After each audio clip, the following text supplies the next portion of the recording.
dia, pessoal! Tudo bom? Este sábado lindo para nós falarmos de Shakespeare. Um pouquinho da biografia dele. Quem está conosco acompanhando, a gente está no capítulo. Hoje vamos falar sobre o capítulo 3 e 4. Nós falamos sobre o capítulo 1, que foi Em Busca de William Shakespeare, na qual a gente mostra que todas as nossas elucubrações sobre quem foi Shakespeare podem vir a ser verdadeiras ou não. Sequer o retrato que temos dele é um retrato confiável, né? Nós temos 2 retratos deles, e até eu descobri este livro aqui que eu tenho, que tinha os retratos, mandei para vocês ali no nosso canal do Telegram, e provavelmente vocês vão olhar aqui, vou botar eles aqui no vídeo. Esses 2 retratos podem ou não ser fiéis, tudo é um mistério. Aí começamos ali com muitos... no início da vida de Shakespeare tinham ainda bastante referência, né? Teve a certidão de nascimento dele, e aqui nesse livro veio aqui, ó, a certidão de batismo dele. Assim, ó, eu não entendi nada. Se vocês quiserem, eu até escaneio e coloco ali no nosso grupo. Mas eu não achei ele aqui. Eu achei até a data, mas eu não achei o... Aqui, ó, tá abril ali, mas o nome dele, até porque a gente leu também que tinham várias grafias do nome diferentes do nome do Shakespeare. Dando continuidade, então, a gente entra nos anos perdidos. Por que anos perdidos?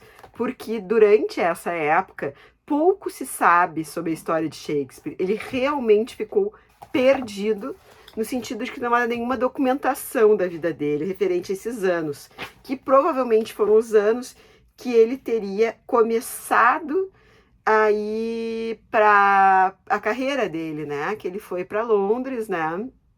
Então ele começa essa carreira de dramaturgo, e no início a gente sabe que não tem ainda o que veio depois escrito das obras dele, foram escritos que pessoas, digamos, degravaram as peças do Shakespeare, né? E a gente vai falar agora, nesse capítulo, a gente vai falar muito de uma que foi uma das maiores personagens das histórias de Shakespeare, Londres. Essa foi protagonista na vida dele, principalmente durante esses anos, não é mesmo? E eu diria mais, né? Shakespeare é uma grande protagonista... Londres é uma grande protagonista na vida de todos nós. Londres é uma cidade cosmopolita, atualmente um destino como Paris, como Nova York, aquelas cidades para a qual a gente nunca vai pela primeira vez, porque elas estão impressas no nosso imaginário coletivo, independentemente até de algum dia nós realmente viajarmos e conhecermos pessoalmente a cidade. Não era muito diferente na época de Shakespeare. Era muito diferente, é claro, né, pelo tamanho da cidade, muito menor, muito menos populosa, mas Londres já tinha essa face muito cosmopolita. O que a gente vê aqui? Uma das coisas que marcavam a peste, que ocorria de 10 em 10 anos mais ou menos na época, se deve muito a esse, digamos, cosmopolitismo de Londres. A gente encontrava em Londres pessoas não só que vinham do interior de toda a Inglaterra, de toda a ilha, né? Mas também pessoal que vinha de fora da ilha. Muitos protestantes que fugiam, onde eles eram perseguidos no continente, iam para lá.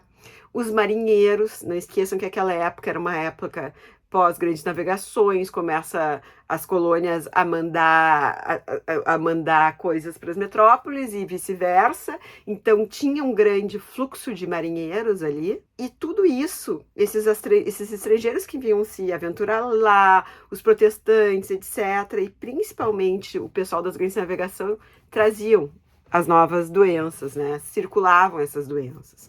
Era muito parecido com, gente, guardadas as devidas proporções, com o que a gente tinha aqui, com o que a gente teve, né? A gente ainda vive esse trauma do lockdown. Eles ficavam também em lockdowns, às vezes os teatros, quando passava de certo número de mortes, que era considerado um percentual alto, a vigilância sanitária da época decretava o lockdown, os teatros não funcionavam, né? Alguns cultos religiosos eram permitidos, mas as aglomerações eram proibidas e isso impactava, digamos, no mercado do entretenimento. Porém, nós temos que nos lembrar que o quão era forte, porque mesmo com esses lockdowns que vinham de tanto em tanto, ele continuou tendo muito sucesso. Por quê? É importante a gente também centrar isso no reinado, né? Os reis da época, primeiro período elisabetano, onde começou a carreira do Shakespeare, a rainha Elizabeth era uma grande fomentadora da arte e do entretenimento. Não só esse entretenimento, como é que a gente diz, mais erudito, no qual o teatro shakespeariano se encaixa, mas nem tanto, porque a gente sabe que ele tem essa viés bem popular, e depois que a gente começa a ler Shakespeare, a gente vê que a genialidade dele está justamente nisso, né? Mas também no entretenimento bem popular das rinhas de gato, de brigas de bicho, tanto no popular quanto na própria corte. Isso movimentava, isso, além de ela gostar de se divertir, quem não gosta, movimentava muito a economia, né? Isso gerava dinheiro e geravam impostos. Então era tudo muito redondo, né?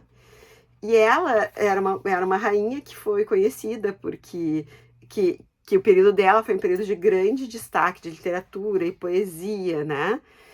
Depois veio James I, que também é o King James, que todo mundo agora está na moda ler a Bíblia do King James, nada mais é do que a tradução que o King James fez, e o King James era um cara também que prezava o teatro.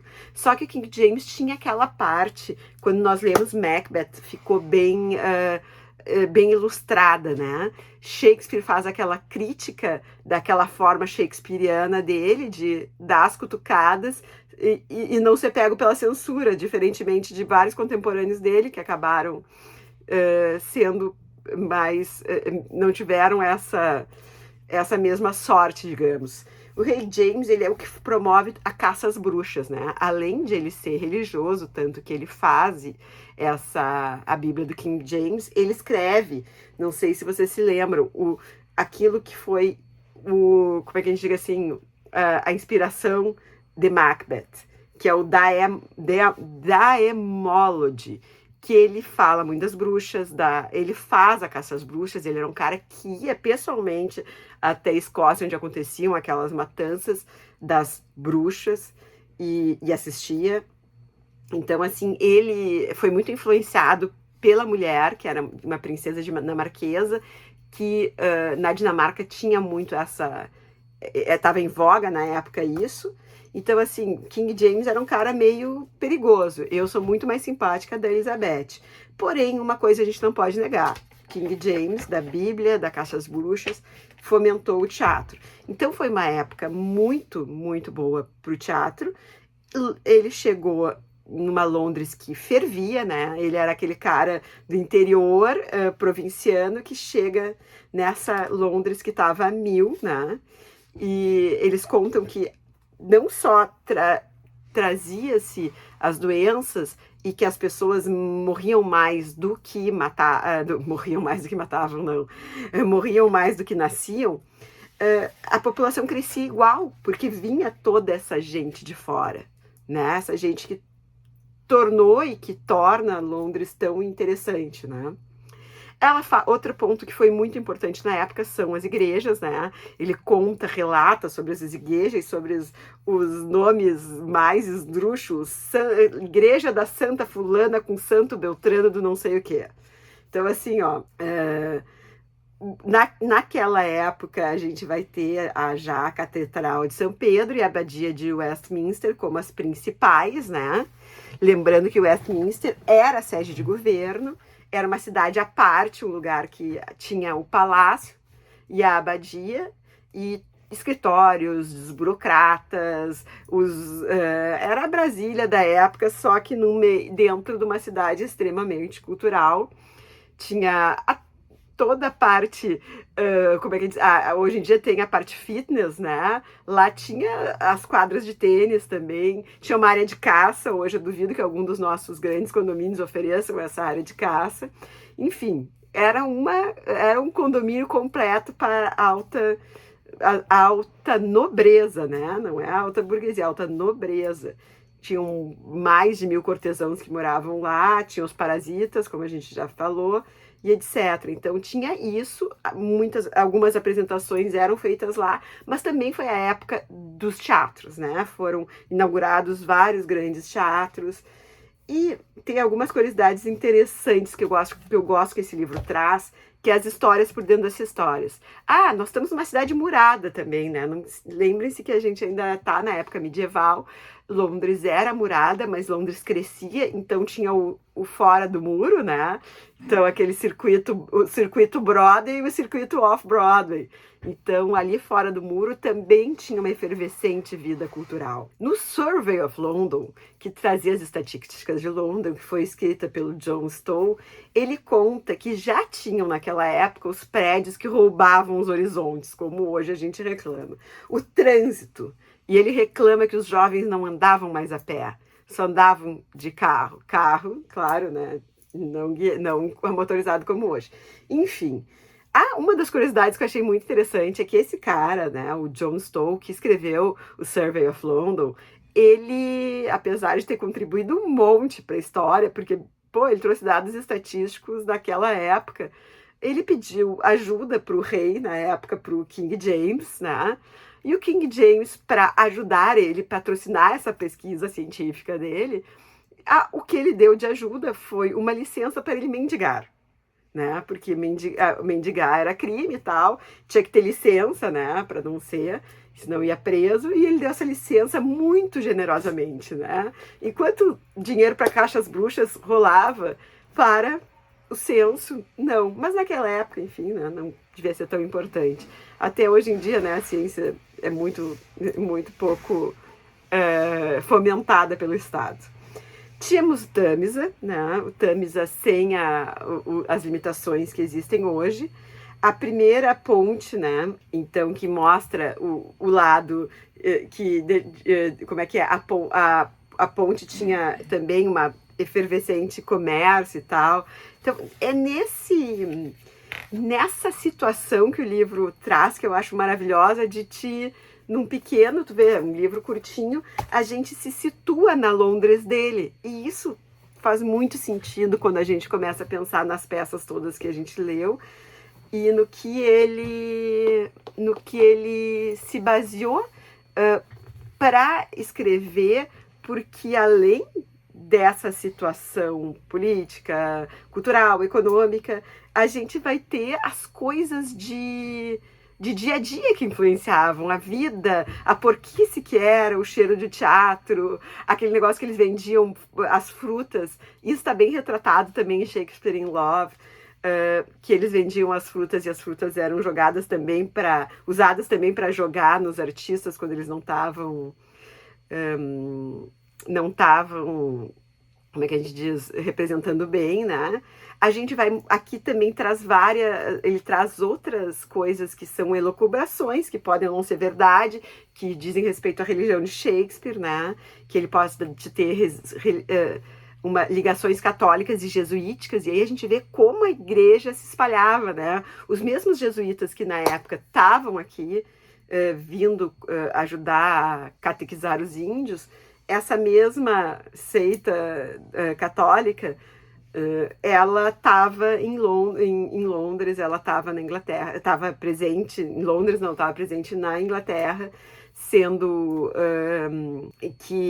que várias, como é que a gente diz assim, influências podem ou não ter sido de vida dele, de ele ter convivido, de ele ter praticado, ou apenas coisas que ele sabia que historicamente estavam acontecendo naquele momento histórico. Bom, no auge das tensões católicas e protestantes, o auge das tensões católicas e protestantes ocorreram nessa época, né? A gente pegou essa época também, é bem interessante, que ele traz a questão da Rainha Mary, da Escócia, que se vê envolvida numa trama de querer tirar a Rainha Elizabeth do poder. Ela acaba sendo executada, sendo descoberta a trama, ela é executada porque era isso que acontecia, né? A Elizabeth acaba dizimando as tropas espanholas que estariam vindo para ajudar a Mary, e a gente vê que a derrota dessa armada espanhola mudou o curso da história inglesa, né? E despertou aquela onda de patriotismo. E aí o Shakespeare também traz isso para as peças históricas, né? A gente leu agora a primeira, só que a primeira ainda é ambientada em 1200. A primeira a gente seguindo a história mesmo, a gente pegou o Rei João. As próximas já vêm pro lado de cá, pro lado já são mais contemporâneas a época de Shakespeare, né? As próximas históricas, e trazem todas essas tramóias. Então a gente vê que esse mundo todo tem uma influência na obra dele, enquanto dramaturgo. Ele apresenta essas coisas para a corte, então ele faz isso de uma maneira muito inteligente. Ele era um cara que, diferentemente dos outros colegas, ele tinha uma disciplina férrea, ele se junta com outras pessoas que eram como ele, assim, não eram tão da boemia, né, tão como é que digamos assim, o artista era muito aquele boêmio e autodestrutivo, que é o que acontece com Marlowe, que muita gente diz, mas se ele tivesse vivido, ele teria sido um Shakespeare. Mas aí a gente sempre vai entrar nessa lucubração, né? Será que teria outro Shakespeare? Será que aquela época produziria outro Shakespeare? O Shakespeare não é só produto daquela época e de tudo isso, ele também é produto de um esforço. Ele é aqueles casos em que acontece, onde o talento se junta com grande esforço, ou como diz o Picasso, né? A inspiração vem, mas quando ela vem, ela me encontra trabalhando.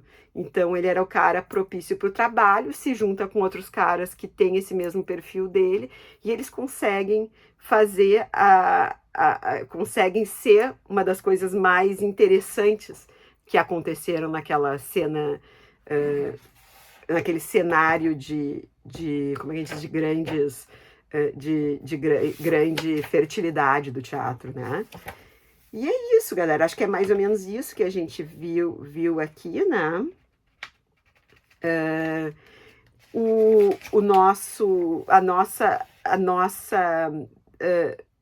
A nossa intenção em ler essa biografia era isso, né? Mostrar não só essa parte histórica, mas mostrar também como o dia a dia influenciou naquele tipo de teatro, e que as coisas não são resultados de X ou Y, né? E é resultado de vários fatores, e a gente, cada vez que a gente está lendo mais Shakespeare e nos situando melhor nas obras dele, mais a gente fica com essa curiosidade da treta, essa curiosidade do que era a vida dele, do que era as influências, e acaba que uma coisa fomenta a outra, né? A gente já agora chegou na metade, digamos, do livro, no final dessa meta. Nós chegamos mais ou menos, não, chegamos na metade do livro, e eu já tô louca para pegar mais peças históricas, para pegar mais peças mesmo, porque, como a gente estava falando, as peças não históricas também têm muito dessas histórias aqui retratadas. Não sei quanto a vocês, eu tô adorando esse livro, eu tô gostando muito, eu gosto muito da dessa forma que essas pequenas biografias nos trazem muita informação e de uma forma... Me lembrou muito o Hamleto, do Rodrigo Lacerda, que ele também entra nesses pormenores engraçados, nos causos, como a gente fala, né? E é isso aí, galera. Eu tô hoje só, como eu falei para vocês, como os velheiros nos portos silenciosos, porque tivemos problemas técnicos e a Tati não pôde estar aqui. Eu não pude, a gente não conseguiu estar junto por problemas técnicos, então ela vai gravar um, eu vou gravar outro.